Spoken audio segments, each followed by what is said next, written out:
عنوان: چراغ کا دروازہ۔ شہر رحاب میں سردیوں کی سب سے لمبی رات تھی۔ آسمان پر چاند نہیں تھا، صرف تارے ایسے لگ رہے تھے جیسے کوئی خفیہ نقشہ بنا رہے ہوں۔ کریم اپنے کمرے میں بیٹھا چراغ کو دیکھ رہا تھا۔ پچھلے برسوں میں یہ چراغ درجنوں یادیں لے چکا تھا، اس کی اپنی اور ان سب کی جنہیں اس نے راستے دکھائے تھے۔ اچانک چراغ کی روشنی سنہری ہو گئی اور اس کے اندر چھوٹے چھوٹے منظر تیرنے لگے۔ فاطمہ کی مسکراہٹ، وہ لڑکی جو بھائی کو ڈھونڈ رہی تھی، بازار کے پرانے مکین، اور وہ کالا چوغے پہنے اجنبی۔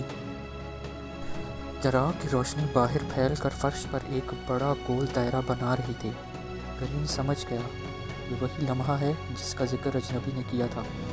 چراغ کا دروازہ کھل رہا تھا۔ دروازہ ایسا تھا جیسے روشنی اور دھند کا ملاپ ہو۔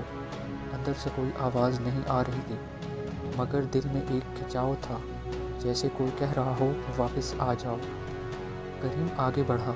اندر قدم رکھتے ہی وہ ایک ایسے باغ میں پہنچا جسے اس نے کبھی نہیں دیکھا تھا، مگر ہر منظر پہچانتا تھا۔ وہاں وہ سب لوگ کھڑے تھے جن کی یادیں چراغ نے لی تھیں۔ سب مسکرا رہے تھے، جیسے وقت اور غم انہیں چھوا ہی نہ ہو۔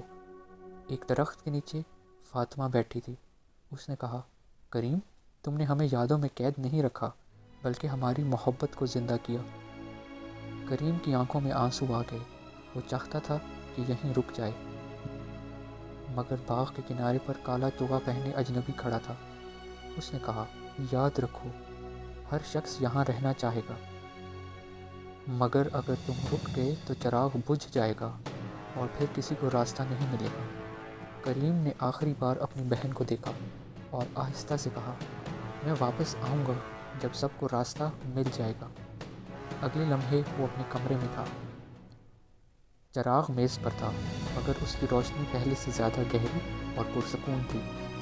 اس رات سے کریم نے نئے نقشے بنانے شروع کیے، مگر ان نقشوں پر اب نہ گلیاں تھیں نہ پہاڑ، وہ صرف روشنی کے دائرے تھے، اور ہر دائرے کے مرکز میں ایک خالی جگہ، جہاں ایک دن ہر کھوئی ہوئی یاد واپس ملے گی۔